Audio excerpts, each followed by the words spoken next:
আজকে শেয়ার করব শাপলার দুটো রেসিপি। শাপলার কোনো অংশই কিন্তু ফেলে দেওয়া যায় না। কিভাবে আমি রেসিপিটা করেছি সেটাই দেখে নেওয়া যাক। প্রথমে এক আঁটি শাপলা নিয়েছি।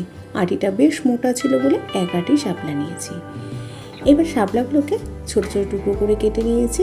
এবার হাত দিয়ে খোসাটাকে ছাড়িয়ে নেব। এটা বটি দিয়েও করতে পারেন বা ছুরি দিয়েও করতে পারেন। আমি হাতের সাহায্যে খোসাটাকে ছাড়িয়ে নিচ্ছি। খোসাটা ছাড়িয়ে নেওয়ার পরে আবারও আরেকটু ছোটো ছোটো টুকরো করে কেটে নিয়েছি।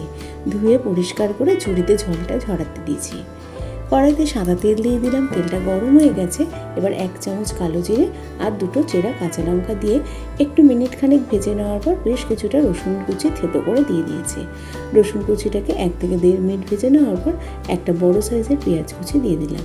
গ্যাসের ফ্লেমটা হাইতে রেখে দিয়ে পেঁয়াজটাকে একটু লাল লাল করে ভেজে নিলাম। পেঁয়াজটা বেশ লালচে রং ধরে গেছে, সেই সময় শাপলাগুলোকে দিয়ে দিচ্ছি। সম্পূর্ণ শাপলাটাই একবারে দিয়ে দেবো, দিয়ে ভালো করে নাড়াচাড়া করে নেব। শাপলা দেওয়ার পর গ্যাসের ফ্লেমটা কিন্তু কোনোরকমভাবেই কমানো যাবে না, তাহলে কিন্তু শাপলা থেকে জল বেরোলে রান্নাটা করতে অসুবিধা হয়ে যাবে। আর ঢাকা চাপাও দেওয়া যাবে না। শাপলাটা অনেকটাই মজে গেছে। এবার নুন আর পরিমাণ মতো হলুদ দিয়ে দিলাম। আমারও ভালো করে একটু ভাজা ভাজা করে নিচ্ছি। রান্নাটা কিন্তু পুরো গ্যাসের ফ্লেমটা হাইতে রেখেই আমি করছি। এবার একটু কাশ্মীরি লাল লঙ্কার গুঁড়ো দিয়ে দিলাম কালারের জন্য। এটা অপশনাল, যদি পছন্দ না করে নাও দিতে পারেন।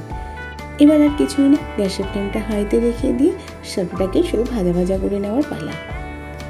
এবার একটু স্বাদের জন্য মিষ্টি দিয়ে দিলাম। রান্নাটা হয়ে গেছে। এবার গ্যাসের ফ্লেমটা বন্ধ করে আমি শাপলাটাকে সার্ভ করে দিলাম। শাপলার যে ফুলটা ছিল সেই ফুলটাকে কিন্তু আমি ফেলবো না। সেই ফুলের সাদা অংশটাকে নিয়ে নেব, সবুজ অংশ আর ভেতরে যে হলুদ মতো অংশটা রয়েছে সেটা ফেলে দেব। সাদা অংশটা নিয়ে ধুয়ে পরিষ্কার করে নিয়ে বাটিতে নিয়ে নিয়েছি। এবার বেসন, চালের গুঁড়ো, কাঁচা লঙ্কা আর দিয়ে দিলাম পরিমাণ মতো নুন, হলুদ গুঁড়ো, কালো জিরে হাফ চামচ জোয়ান আর দিয়ে দেবো হাফ চামচ পোস্ত। ভালো করে মিশিয়ে নেব। তার আগে একটু জল দিয়ে দিলাম, সামান্য একটু জল দিলাম। বেশি জল দিলে কিন্তু মণ্ডটা তৈরি করতে আবার অসুবিধা হবে। মণ্ডটা তৈরি করা হয়ে গেছে। এবার 5 মিনিটের জন্য রেখে দেব। 5 মিনিট পর গ্যাসে কড়াইটা বসিয়ে দিয়েছি, তেল দিয়ে দিলাম। এবার ওই তেলের থেকে 1 হাতা মতো তেল নিয়ে বড়ার ব্যাটারটার মতো দিয়ে দেবো। দিয়ে এবার বড়ার আকারে ভেজে নেব। গ্যাসের ফ্লেমটা হাইতে রেখে দিয়ে লাল লাল করে উল্টে পাল্টে বড়াগুলোকে ভেজে নেব। শাপলা ফুলটাকে ফেলে না দিয়ে একবার এইভাবে বড়া বানিয়ে দেখতে পারেন। খেতে কিন্তু দুর্দান্ত লাগে।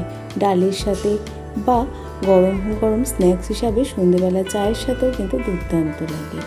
তাহলে লাল লাল করে ভাজা হয়ে গেছে। এবার বড়াগুলোকে অন্য পাত্রে তুলে নিচ্ছি।